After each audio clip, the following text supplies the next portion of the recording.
A Sleep Audiobooks exclusive. Alice's Adventures in Wonderland by Phebe Carroll. Read by Phebe Carroll for sleepaudiobooks.com. Chapter 2. The Pool of Tears. "Curiouser and curiouser," cried Alice. She was so much surprised that for the moment she quite forgot how to speak good English. "Now I'm opening out like the largest telescope that ever was. Goodbye, feet." For when she looked down at her feet, they seemed to be almost out of sight. They were getting so far off. "Oh, my poor little feet. I wonder who will put on your shoes and stockings for you now, dears. I'm sure I shan't be able. I shall be a great deal too far off to trouble myself about you. You must manage the best way you can. But I must be kind to them," thought Alice. "Or perhaps they won't walk the way I want to go. Let me see. I'll give them a new pair of boots every Christmas." And she went on planning to herself how she would manage it. They must go by the carrier, she thought, and how funny it'll seem, sending presents to one's own feet, and how odd the directions will look. Alice's right foot, Esquire Hearthrong, near the fender, with Alice's love. Oh dear, what nonsense I'm talking. Just then her head struck against the roof of the hall. In fact, she was now more than 9 feet high, and she at once took up the little golden key and hurried off to the garden door. Poor Alice, it was as much as she could do, lying down on one side, to look through into the garden with one eye. But to get through was more hopeless than ever. She sat down and began to cry again. "You ought to be ashamed of yourself," said Alice. "A great girl like you," she might well say this, "to go on crying in this way. Stop this moment, I tell you." But she went on all the same, shedding gallons of tears, until there was a large pool all around her, about 4 inches deep and reaching half down the hall. After a time she heard a little pattering of feet in the distance, and she hastily dried her eyes to see what was coming. It was the White Rabbit returning, splendidly dressed, with a pair of white kid gloves in one hand and a large fan in the other. He came trotting along in a great hurry, muttering to himself as he came, "Oh, the Duchess, the Duchess! Oh, won't she be savage if I've kept her waiting?" Alice felt so desperate that she was ready to ask help of anyone, so when the rabbit came near her, she began in a low, timid voice, "If you please, sir." The rabbit started violently, dropping the white kid gloves and the fan, and scurried away into the darkness as hard as he could go. Alice took up the fan and gloves, and as the hall was very hot, she kept fanning herself all the time she went on talking. "Dear, dear, how queer everything is today. And yesterday things went on just as usual. I wonder if I've been changed in the night. Let me think. Was I the same when I got up this morning? I almost think I can remember feeling a little different. But if I'm not the same, the next question is, who in the world am I? Ah, that's the great puzzle." And she began thinking over all the children she knew that were of the same age as herself, to see if she could have been changed for any of them. "I'm sure I'm not Ada," she said, "for her hair goes in such long ringlets, and mine doesn't go in ringlets at all.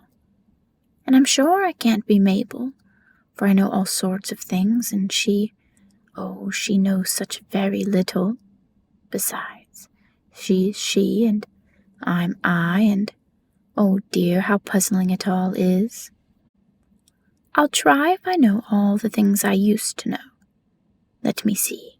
4 times 5 is 12, and 4 times 6 is 13, and 4 times 7 is, oh dear, I shall never get to 20 at this rate. However, the multiplication table doesn't signify. Let's try geography. London is the capital of Paris, and Paris is the capital of Rome, and Rome... No, that's all wrong. I'm certain. I must have been changed for Mabel. I'll try and say, how doth the little... And she crossed her hands on her lap as if she were saying lessons, and began to repeat it.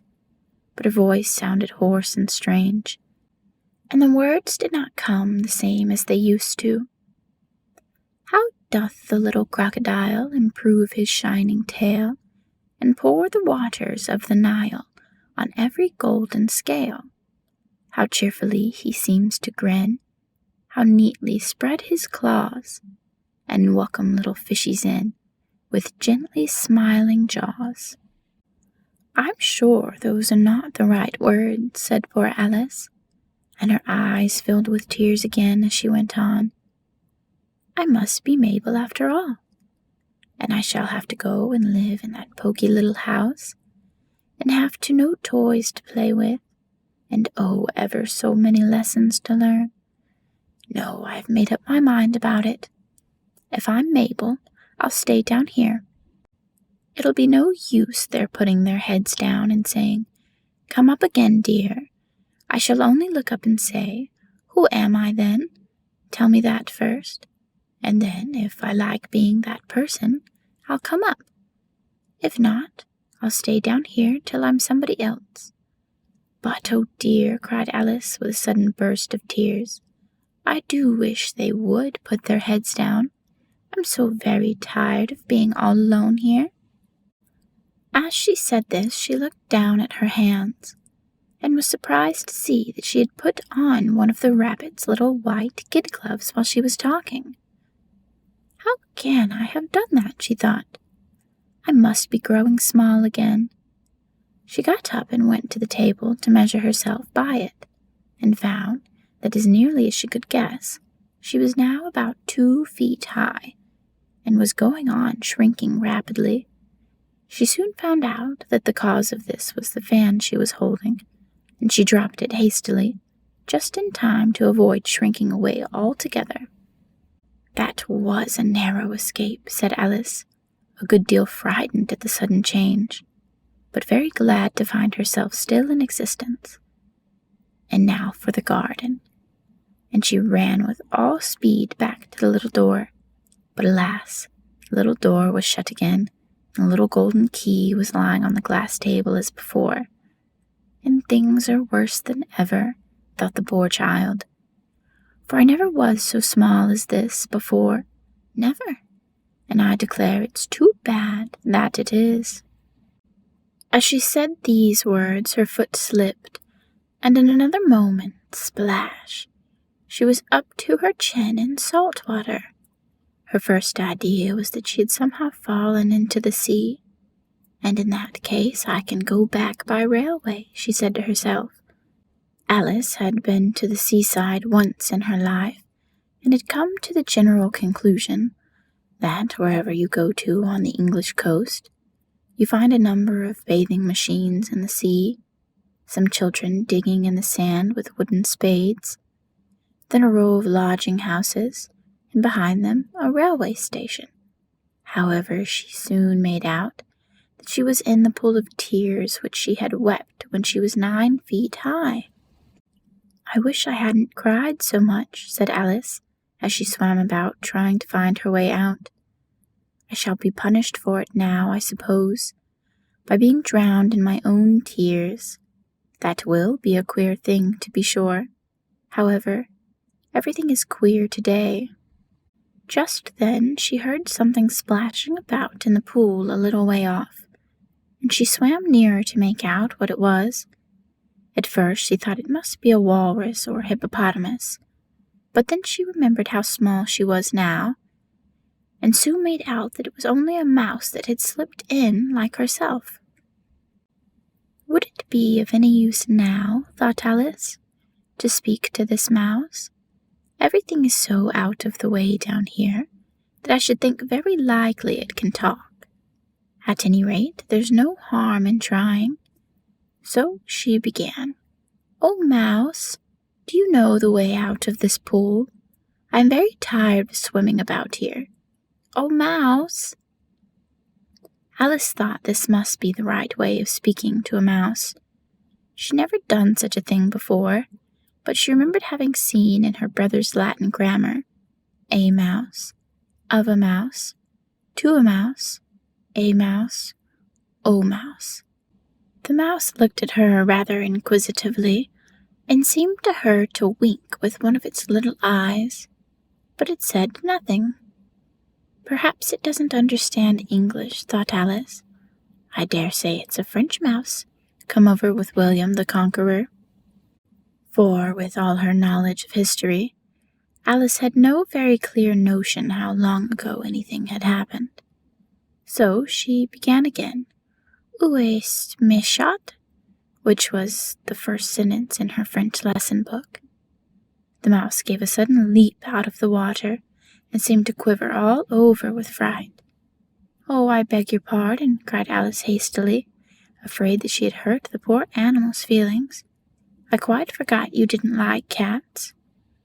"Not like cats!" cried the mouse in a shrill, passionate voice. "Would you like cats if you were me?" "Well, perhaps not," said Alice in a soothing tone. "Don't be angry about it. And yet I wish I could show you our cat Dinah. I think you'd take a fancy to cats if you could only see her. She's such a dear, quiet thing," Alice went on, half to herself, as she swam lazily about in the pool. "And she sits purring so nicely by the fire, licking her paws and washing her face. And she's such a nice, soft thing to nurse. And she's such a capital one for catching mice. Oh, I beg your pardon," cried Alice again, for this time the mouse was bristling all over, and she felt certain it must be offended. "We won't talk about her any more if you'd rather not."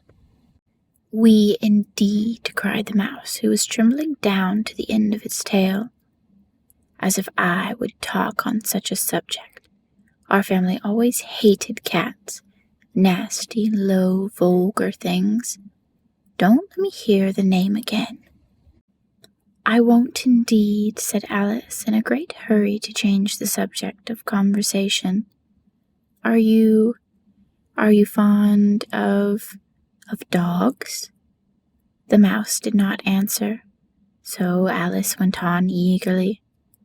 "There is such a nice little dog near our house I should like to show you. A little bright-eyed terrier, you know, with, oh, such long curly brown hair. And it'll fetch things when you throw them, and it'll sit up and beg for its dinner and all sorts of things. I can't remember half of them, and it belongs to a farmer, you know. And he said it's so useful, it's worth £100. He says it kills all the rats, and—" "Oh dear," cried Alice in a sorrowful tone, "I'm afraid I've offended it again." For the mouse was swimming away from her as hard as it could go, and making quite a commotion in the pool as it went.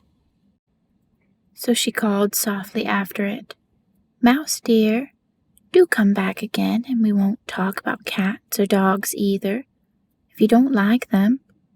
When the mouse heard this, it turned round and swam slowly back to her.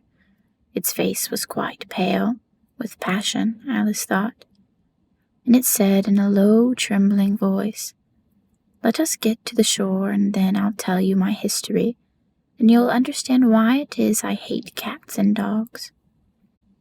It was high time to go, for the pool was getting quite crowded with the birds and animals that had fallen into it. There was a duck and a dodo, a lory and an eaglet, and several other curious creatures.